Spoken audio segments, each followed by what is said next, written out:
Donc, bonjour, puis bienvenue à notre réunion.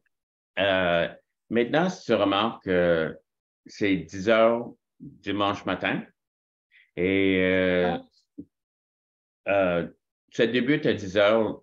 Ma femme vient juste corriger que c'est 11 heures, mais ça débute à 10 heures dimanche matin. Et ça va être comme ça pendant l'été, probablement. Donc, si tu veux nous rejoindre, tu seras bienvenu. Tu vois notre adresse Zoom et tu seras bienvenu nous rejoindre. C'est à 10 heures euh, l'Est, Eastern Time, Eastern Daylight Time. L'Est. De l'Est? OK. Donc, c'est ça que je suis en train de faire. Salut! Donc, bienvenue. Écoute, tu vois, aujourd'hui, on va être en train de parler de tout ce monde-là. Chacun, nom par nom. Et juste pour vous expliquer un peu ce qui est en train de se passer. Non, je vais vous laisser regarder l'image et je vais demander à un de ceux qui sont ici avec moi, qui ont leur Bible, je suis certain, avec eux, de lire Romains chapitre 1. On est rendu à le verset 18. Donc, Denise, est-ce que tu pourras? Oui, 18. Jusqu'à la fin du chapitre. OK.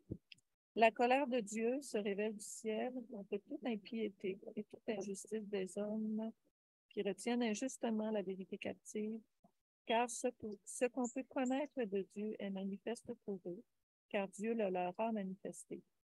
En effet, les perfections invisibles de Dieu, sa puissance éternelle et sa divinité se voient fort bien depuis la création du monde quand on les considère dans ses ouvrages.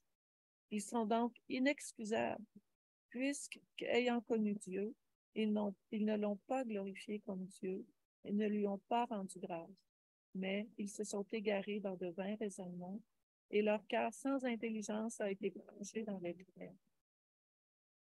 Se vantant d'être sages, ils sont devenus fous et ils ont remplacé la gloire du Dieu incorruptible par des images représentant l'homme corruptible, des oiseaux, des quadrupèdes et des reptiles.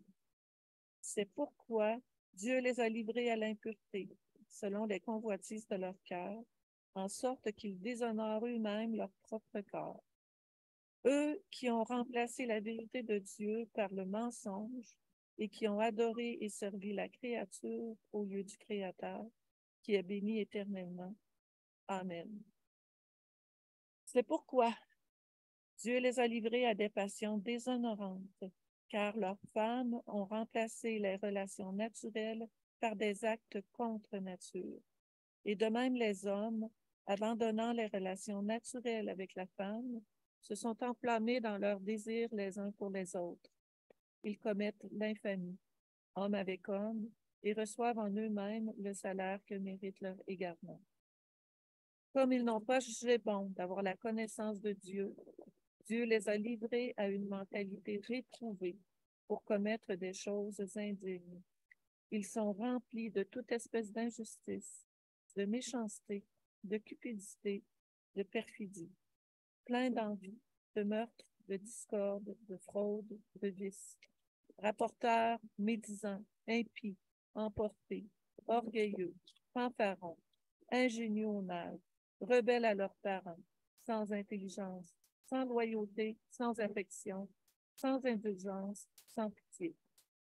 Et, bien qu'ils connaissent le décret de Dieu selon lequel ceux qui pratiquent de telles choses sont dignes de mort, non seulement ils les font, mais encore, ils approuvent ceux qui les pratiquent.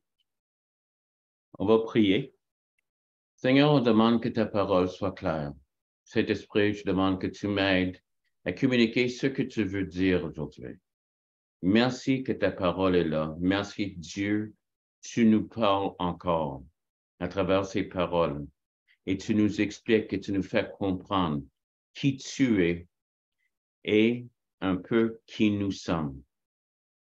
Peut-être beaucoup qui nous sommes. Dans le nom de Jésus, je prie. Amen. Donc, si tu as lu avec nous et si tu comprends tout ce qui est en train de se passer, ça a l'air décourageant un peu pour l'humanité. Mais ça débute par un mot qui n'est pas dans le Louis II. Louis II, c'est une version de la Bible. Il y a plusieurs versions et sont toutes bien traduites. Mais c'est comme si l'emphase, sur certains, c'est pas mis en d'autres. Si on regarde l'Osterwald, si on regarde vraiment dans les langues originales, le verset 18 débute « car ». Et beaucoup de ce qu'on va lire aujourd'hui, c'est à propos des mots, des verbes, des connexions entre les lignes. Car, je veux dire, qu'est-ce qui s'est passé en avant? Et qu'est-ce qui se passe en avant de ce verset 18? C'est verset 16 et 17. Ça arrive, 16, 17 passe devant 18, souvent.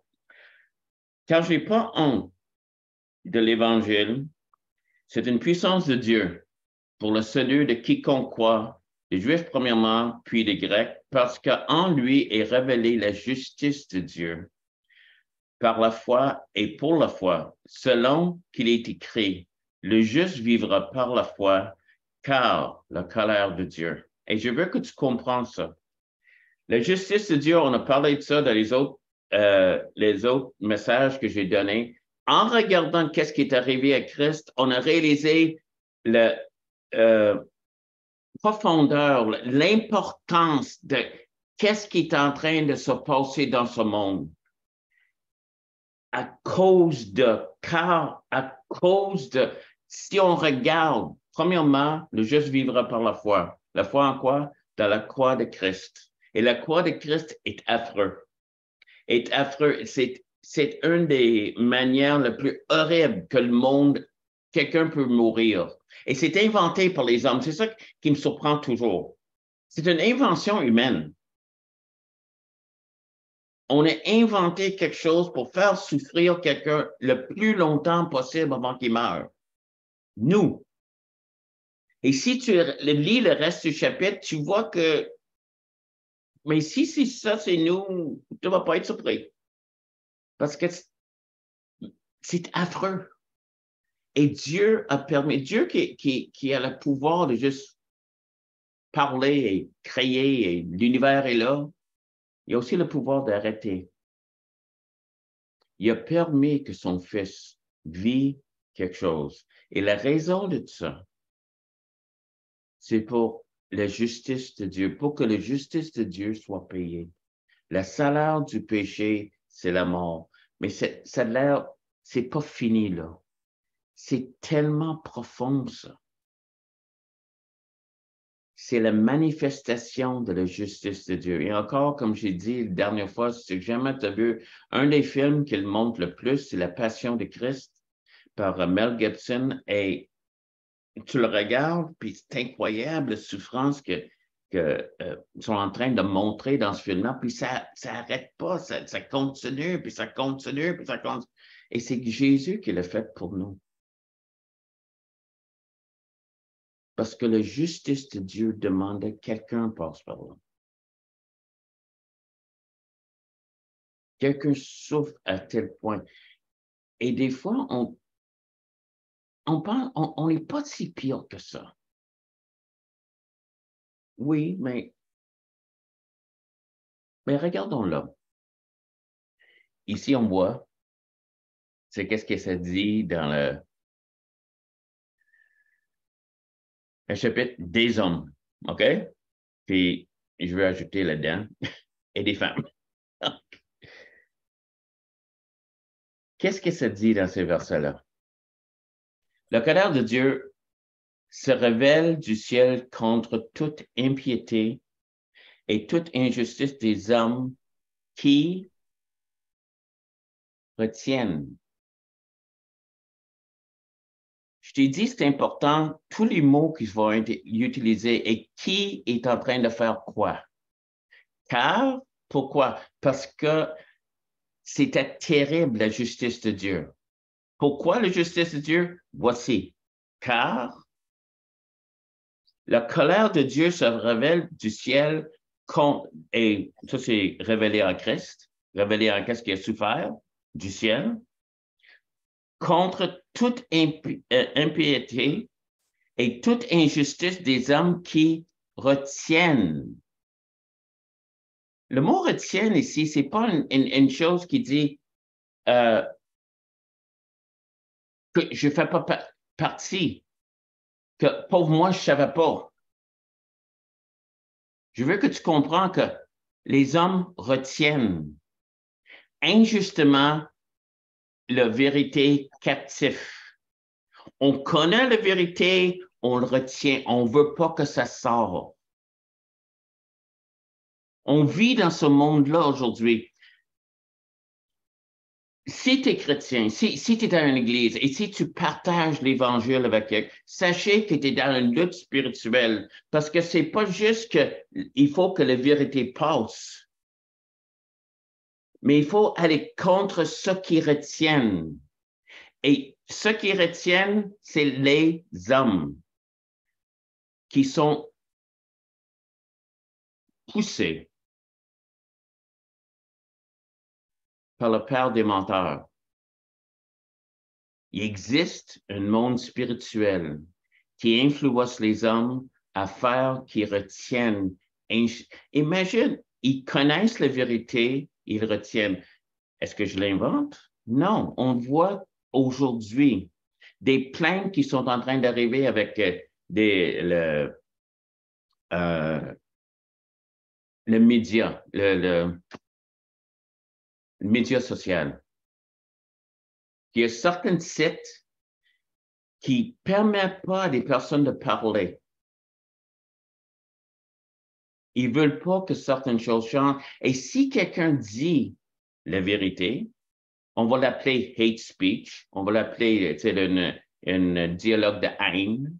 On va dire, au lieu de juste regarder où, on va attaquer la personne qui parle.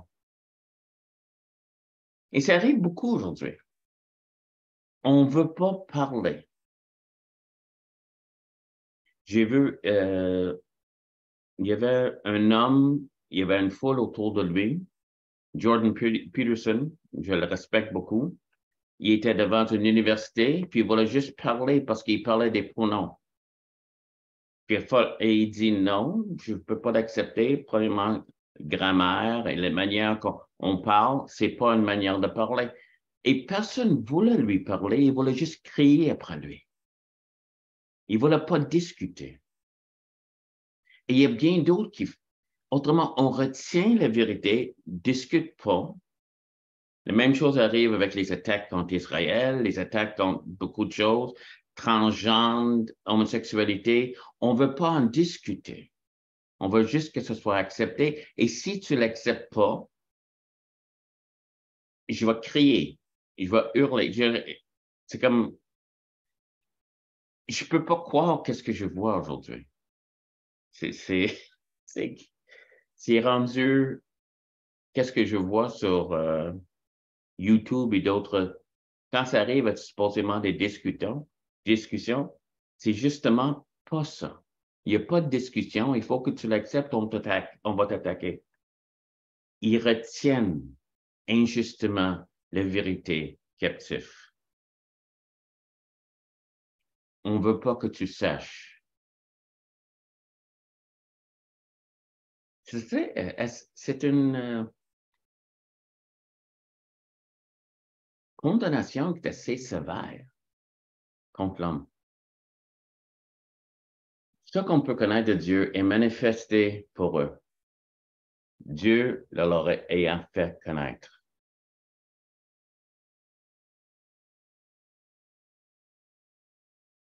Est-ce que le monde ne croit pas vraiment? Ou est-ce que qu'est-ce que Dieu est en train de dire ici? C'est clair, Dieu existe. Il y a toujours une croyance dans le divin. Tous les peuples ont toujours cru là-dedans, jusqu'à vers le 15e siècle où on a eu la Renaissance, où le monde commence à dire, mais là, faut qu'on trouve une autre manière. Non, peut-être Dieu existe, pas juste peut-être Dieu existe. Je rappelle je pense que c'est Rousseau qui était une grande penseur qui dit, écoute, cette affaire-là de la Bible, là, d'ici 100 ans, on n'en parlera plus, ça n'existera plus. Puis en 100 ans plus tard, ils ont fait, c'est devenu une maison de la Bible. Sa maison est devenue la maison de la Bible. En tout cas, c'est toujours là. Il y a quelque chose que de dire que Dieu existe, c'est trop simpliste. Dieu existe. Il se manifeste, il est en train de manifester pour eux. Mais vraiment, le mot ici, pour eux, c'est en eux. Et ça, je pense, une des plus grandes témoignages de ça. Ça, c'est Helen Keller, une image d'elle. Puis quand ils ont finalement, Helen Keller est née sourd et aveugle. Et il y a un film qui s'appelle The Miracle Worker, c'est des années 60, je pense. C'est un film fantastique. Comment ils ont finalement eu une manière de communiquer avec elle. Elle est devenue un écrivain et une femme bien connue, mais elle était sourde et aveugle. Mais éventuellement, ils ont communiqué l'idée de Dieu. Et voici qu'est-ce qu'elle a dit. J'ai toujours su qu'il était là. Elle était sourd et aveugle. Mais je ne connaissais pas son nom. Mais elle savait qu'il est là. On est créé, on est fait, on est né avec l'idée que Dieu existe. Il faut lutter contre, puis on a lutté contre depuis ces siècles-là qu'on est en train de dire, mais Dieu s'est manifesté, c'est clair, c'est en dedans de nous. Voici qu'est-ce que les mots sont en train de dire, sont graves. Ils manifestent pour nous, Dieu les a fait connaître. Ils savent, on sait. Quand je ne connaissais pas Dieu, je ne voulais rien savoir. Sa puissance éternelle et sa divinité se voient comme à l'œil. Depuis la création du monde, quand on les considère dans ses ouvrages, ils sont, je vais aller voir ça parce que je l'ai souligné, inexcusables. C'est ça qui va être une surprise pour du monde s'il arrive devant Dieu sans connaître Christ.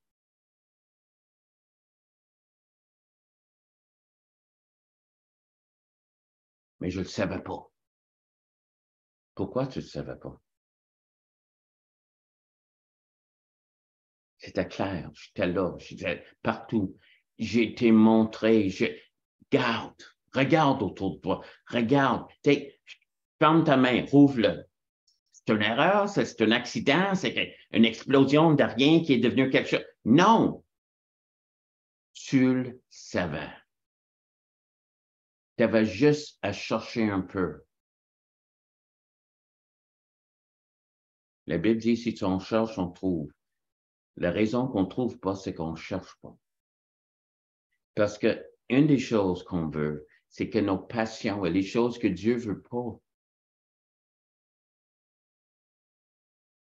qui contrôlent notre vie et qui est devenu éventuellement tellement néfaste, tellement, ça détruit tellement. Il veut nous sauver de ça. Mais on veut tellement les avoir.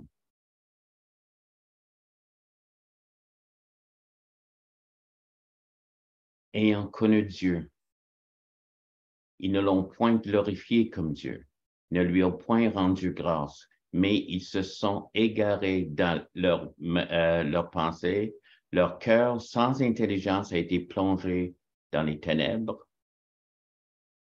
Vois-tu qui est en train de faire ici? C'est pas un accident, c'est pas qu'ils savaient, ils connaissaient, ils ont connu Dieu.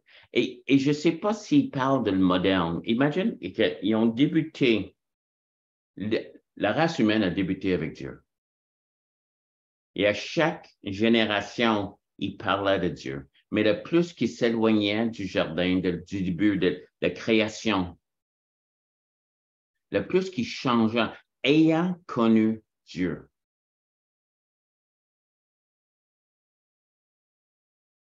Ils l'ont point glorifié comme Dieu.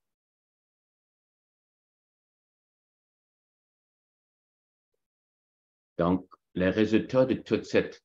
Leur cœur sans intelligence a été plongé dans les ténèbres et se vantaient d'être sages. Ils sont devenus fous.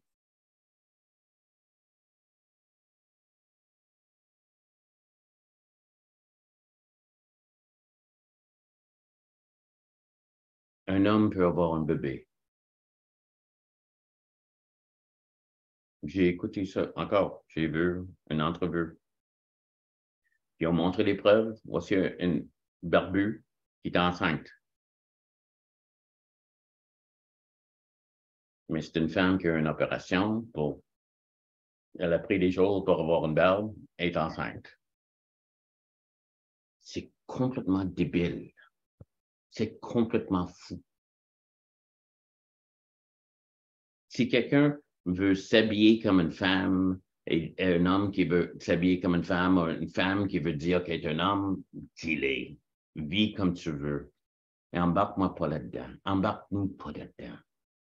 Que si tu veux dire que toi, tu es une femme, c'est parfait. Mais moi, je ne dirais pas. Si tu n'es pas une femme, c'est de la folie pure. Mais on vit dans ce monde-là maintenant. Qu'est-ce que je suis en train de dire là? Si je leur ai dit, ça fait 10 ans, le monde leur a dit, on exagère. Mais on est rendu là. C'est fou. Il y a un homme, Matt Walsh, bon gars, parce que Walsh, il s'est commencé à se promener un peu ici et là aux États-Unis, même dans des démonstrations pour des femmes et tout ça. Puis il y avait juste une question. Il n'a pas argumenté et dit, c'est quoi une femme? Il n'y avait pas de réponse. Donc, il a rencontré des trans qui veulent devenir des femmes, qui disent, je suis devenu une femme. Il dit, correct. C'est quoi une femme? Il n'y a pas de réponse. Mais il s'est fait attaquer parce qu'il a posé la question. Là, tu es un homme qui dit, je suis une femme. OK? C'est quoi qui te fait une femme? Je ne peux pas l'expliquer. C'est raisonnable? Ou c'est de la folie? Et c'est pas juste une des choses. À travers les années, il y a bien des choses. Les excuses qu'on a pour la violence, les excuses qu'on a pour qu'est-ce qui est en train d'arriver dans le monde.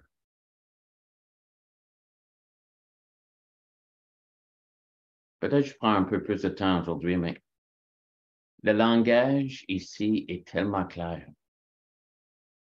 Ils ont changé la gloire de Dieu incorruptible, des images représentant l'homme corruptible, des oiseaux, des quadrupèdes, des reptiles. C'est pour quoi Dieu? Et je veux que tu remarques ça. C'est quoi l'action qui est ici? Dieu les a livrés à l'impureté, selon le convoitise de leur cœur, en sorte qu'ils déshonorent eux-mêmes de leur propre corps. Eux qui ont changé la vérité de Dieu en mensonge et qui ont adoré et servi la créature au lieu de le Créateur qui est béni éternellement. Amen. Dieu les a livrés. Leurs femmes ont changé l'usage naturel en celui qui est contre nature. De même que les hommes ont abandonné l'usage naturel de la femme, se sont enflammés dans leur désir les uns pour les autres, commettant homme avec homme des choses infâmes et recevant en eux-mêmes le salaire qui mérite leur égarement. Sorry. Infâme. Ça me frappe aussi. Le mot infâme ici, c'est en grec, c'est honteux.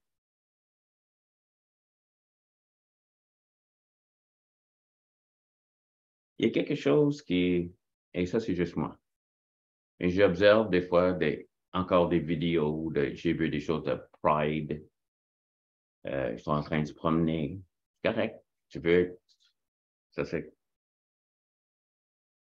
Mais il y a des personnes en train de se promener avec d'autres personnes sur des laisses. Leashes? C'est ça, des laisses?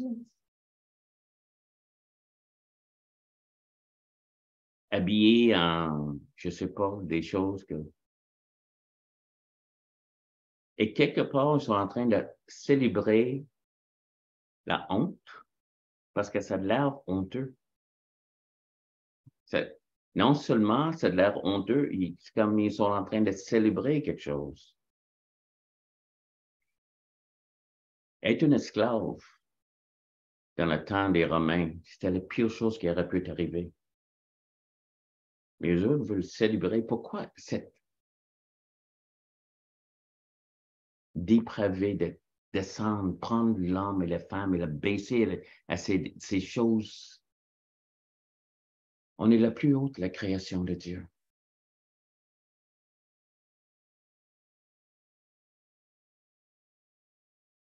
Comment-tu as remarqué que peut-être c'est spirituel, toute cette affaire-là? Encore, Dieu les a livrés à leur sens réprouvé pour commettre des choses indignes, étant remplis de toute espèce d'injustice, de méchanceté, de cupidité, de malice, de plainte, d'envie, de meurtre, de querelle, de ruse, de malignité, rapporteurs, médisants, impies, arrogants, hautains, fanfarons, ingénieux au mal, rebelles à leurs parents, dépourvus d'intelligence, de loyauté, dépourvus d'intelligence, dépourvus de loyauté, d'affection naturelle, de miséricorde. Elle va pas bien, hein? Trouves-tu comme on est rendu fou sur pensant d'être sage, on est rendu fou, et voici une liste, on est rendu qu'on le sexe naturel, c'est pas assez, ça prend des sexes, et même que, écoute, il mentionne ici les femmes avec les femmes, les hommes avec les hommes, mais, tu sais, les hommes avec des animaux, avec des enfants, il y a quelque chose il y a pas de satisfaction, il y a un appétit, mais ça peut pas être, et c'est la destruction qui arrive.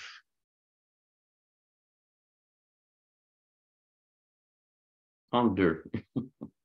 Excuse-moi si je prends du temps. Je suis juste en train de lire le chapitre. Et bien qu'ils connaissent le jugement de Dieu. Es-tu d'accord avec ça? Parce que c'est ça que la Bible dit. Ils connaissent le jugement de Dieu. Déclarent dignes de la mort ceux qui commettent de telles choses.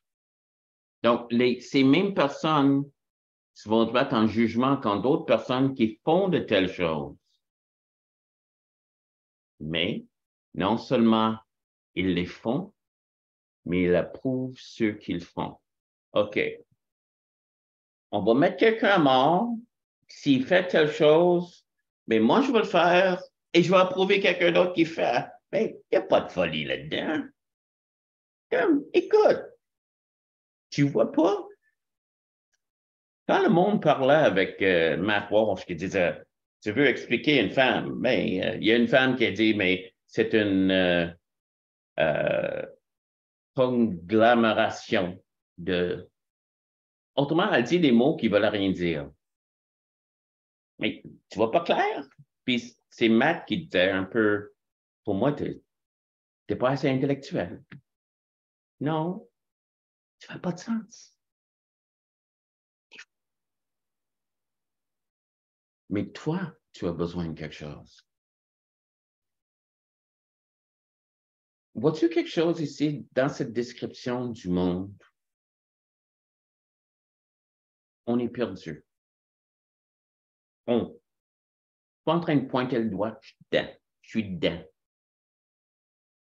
On est perdu. Tu sais, il y a une liste ici, je suis certain. Tu sais, j'ai jamais couché avec un homme, mais je suis certain que le malice, puis le plein d'envie, meurtre dans mes pensées, il me le tuer, de querelle, de ruse, de malignité, de rapporteur, de remédissant.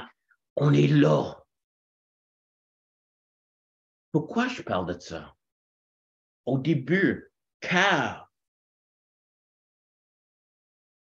la justice de Dieu À cause de ça, il fallait que la justice vienne voir où l'homme est rendu, sachant qu'est-ce qu'il fait, sachant non seulement ils font, mais il approuve ce qu'ils font, retenant la vérité captive. C'est qui nous sommes, la race humaine, hommes et femmes. Peux-tu comprendre? Est-ce que je peux comprendre? L'homme est bon. On a inventé la crucifixion. Nous, les hommes, on a inventé des formes de torture. Oui. Et il y a beaucoup de bonté qui arrive dans le monde.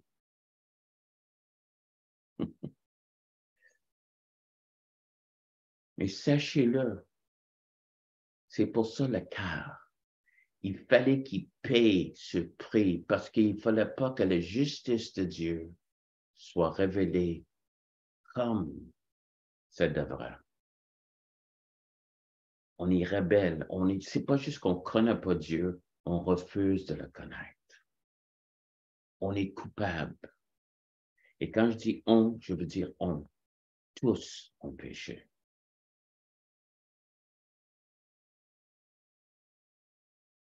Mais je veux que tu sais que ce monde rebelle, et on peut même dire presque pourri et tordu et tout ça, Dieu le tant aimé. Dieu t'aime.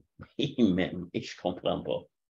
Quand je lis ce chapitre-là, quand je vois qu'est-ce que nous avons fait, que nous sommes en train de faire, il nous aime quand même.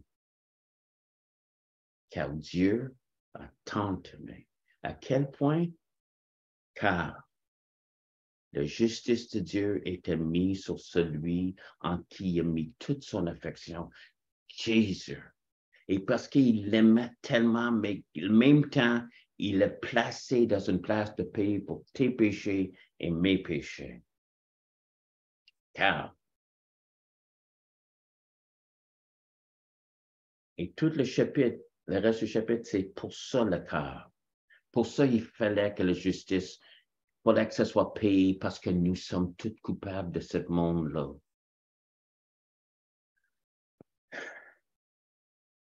Mais peut-être toi, tu t'es grandi dans un autre monde. Peut-être religieux. Il n'a pas fini de parler. Il reste chapitre 2. Ça, c'était juste la fin du chapitre 1. Et ça a l'air tellement un trou. Si vraiment tu veux le prendre comme c'est écrit. Mais le trou, c'est qu'il est en train d'aller vers quelque chose. 3:23. Tous ont péché, sont privés de la gloire de Dieu. Mais le don gratuit, car Dieu a tant aimé. Je veux que tu sais que Dieu t'aime. Et si c'est sévère, qu'est-ce que je dis aujourd'hui? Je veux juste que tu saches que tu es dans une lutte spirituelle. Et si tu es chrétien, quand tu parles avec quelqu'un, réalise, il y a quelque chose qui retient, il y a un monde, et même le monde eux-mêmes ne veut pas regarder la vérité en face. Donc, tu luttes pas contre la chair et le sang. Jésus a dit qu'il y avait un semeur qui est sorti pour semer, et la première de ces semences a tombé sur une terre pierreuse. Et le diable, c'est ça que la Bible dit, le diable est venu arracher les semences. Tu es dans une lutte spirituelle le moment que tu veux parler de Jésus. Tu es dans une lutte spirituelle le moment que tu veux suivre Jésus.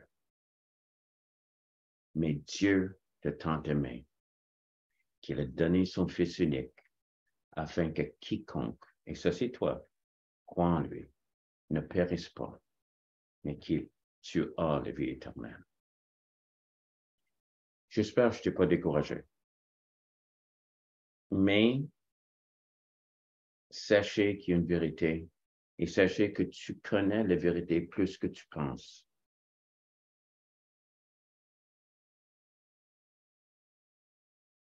L'éternité, c'est en dedans d'eux. Comme Helen Keller dit, je connaissais pas son nom. Je savais qu'il était là. Dans un monde qui est fermé, où j'entendais rien, je voyais rien, je savais. Et tu le sais. Et Jésus, celui de qui tu as peur, il veut te connaître et te montrer la vie, puis la vie en abondance. Juste viens à lui. On aimera ça entendre des commentaires. Tu vois notre page Facebook, tu pourras nous écrire là-dessus. Tu vois mon courriel, tu peux m'écrire là. Et j'aimerais ça que tu nous rejoignes. Dimanche matin à 10 heures, tu seras bienvenu. Et si on a des commentaires et des questions, on a le temps de le faire. Est-ce qu'il y a des commentaires et des questions ce matin? Tu vois comment je suis bon? Tout est tellement clair. C'est incroyable comment j'enseigne.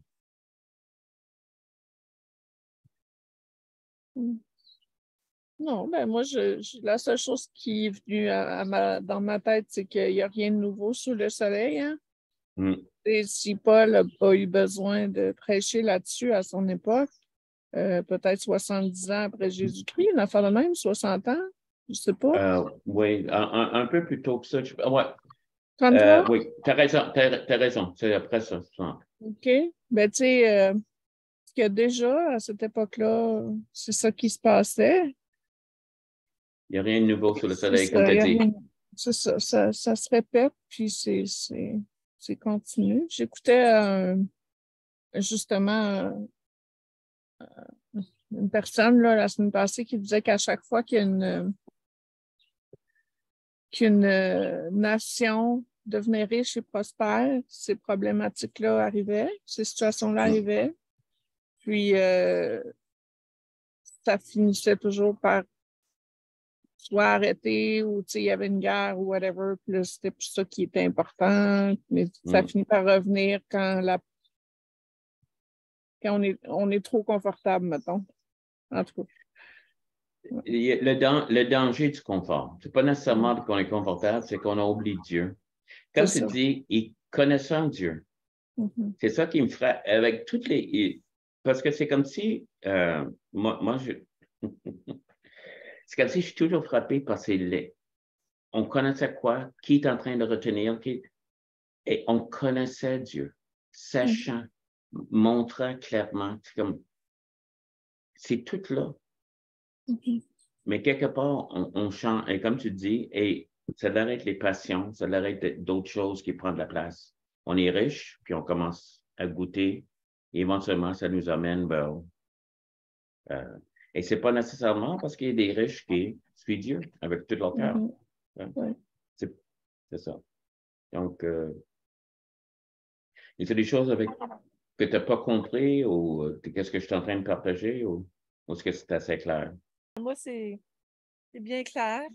C'est sûr que c'est toujours bon de rappeler qu'on est tous pécheurs. C'est pas parce qu'on est chrétien, là, c'est pas on est chrétien, wow, je me pète les bretelles, je suis parfait. C'est au contraire, je pense que quand on est chrétien, on s'aperçoit encore plus les racines du mal qui sont en nous. Là, on est plus sensible à toutes les affaires plates qui passent dans notre tête, là, des fois. Puis, à mesure qu'on marche avec le Seigneur, on se rend compte qu'on a vraiment ce besoin-là, besoin d'un sauveur. Amen. Pas parce qu'on est chrétien qu'on est parfait, mais c'est parce qu'on est chrétien qu'on reconnaît notre besoin de Jésus-Christ. Même si on ne va pas aller tuer quelqu'un ou n'importe quoi, mais je sais que j'ai besoin. Le désir peut être là, mais. Oui, la pensée, des fois, là, la colère qui vient ou jusqu'à tuer quelqu'un, peut-être pas, là, mais Ouais. des fois, Non, juste le faire mal un peu.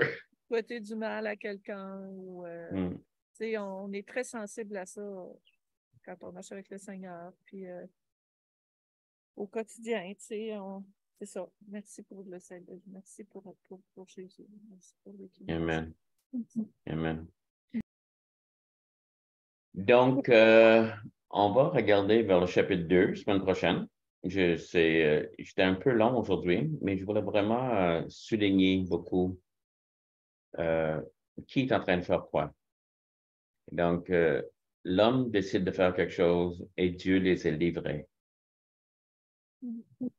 Donc, tout ça est en train de jouer dans notre monde aujourd'hui. Et avec tout ça, c'est pour ça que Jean 3,16, c'est important. La conclusion, Dieu les aime. Et Dieu nous aime. Tu sais, quand ça dit Dieu les a livrés aussi, c'est un petit peu comme... Moi, je trouve que ça prouve à quel point Dieu nous laisse libres. Oh, ouais. C'est comme... Tu peux pas avoir...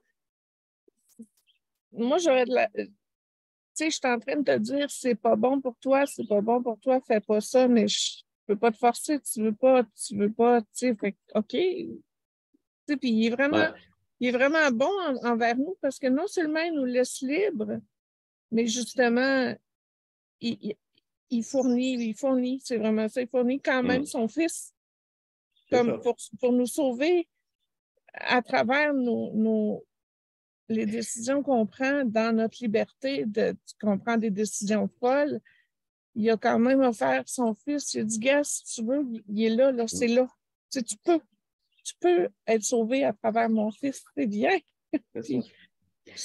C'est ça la chose. Puis, il regarde l'homme et c'est peinturé pour nous. Ça, c'est l'homme. Qu'est-ce qu'il peut faire? Et la seule solution, c'était Jésus. Celui en qui j'ai mis toute mon affection, je vais lui donner. Pour eux. Puis souvent, on dit, on ne mérite pas. On a tellement raison, on ne mérite pas. Mais il nous aime. Puis c'est pour ça que aimer les uns les autres, ça devrait être facile, je veux dire. S'il nous a aimés, combien plus? Mais on a quand même de misère à aimer. Mais c'est juste. Praise the God. Donc, penses-tu que, José, tu peux terminer ça en prière? Seigneur, merci pour cet enseignement que tu nous donnes aujourd'hui. Merci pour ta vérité. Seigneur, je te prie de nous garder éclairés par ta parole à chaque jour cette semaine. Je te prie que ce message-là aussi puisse éclairer des gens, Seigneur, mettre la lumière de ta vérité dans leur cœur, Seigneur, puis de ton amour, de ce que tu as donné, Seigneur, pour qu'on s'en sorte de cette noirceur et de cette folie-là, Seigneur. Merci parce que tu ne nous laisses pas sans solution, Seigneur. Je te prie de bénir chaque personne qui va écouter ce message-là, Seigneur, peu importe le milieu dans lequel la personne vient, Seigneur. Puis je te prie de parler à leur cœur. Amen. D'accomplir ta volonté dans leur vie. Sois béni. Amen.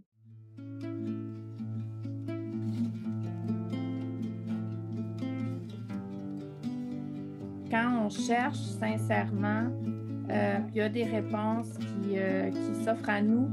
Comment peut-on concevoir, accepter que toutes les autres... OK. Est-ce que quelqu'un d'autre a une réponse? Écoute, non plus, je ne suis pas 100% avec ça. C'est la réponse. Qu'est-ce que vous pensez? Je n'avais pas de réponse. As-tu d'autres idées? J'ai une réponse. On t'invite à rejoindre. Et si tu as des questions, tu peux les poser. Mais Dieu t'aime. Rappelle-toi, ça, c'est la conclusion qu'on a. Et il veut rencontrer tes besoins. Puis la parole nous dit que Dieu ne rejette pas un cœur brisé puis un esprit contrit.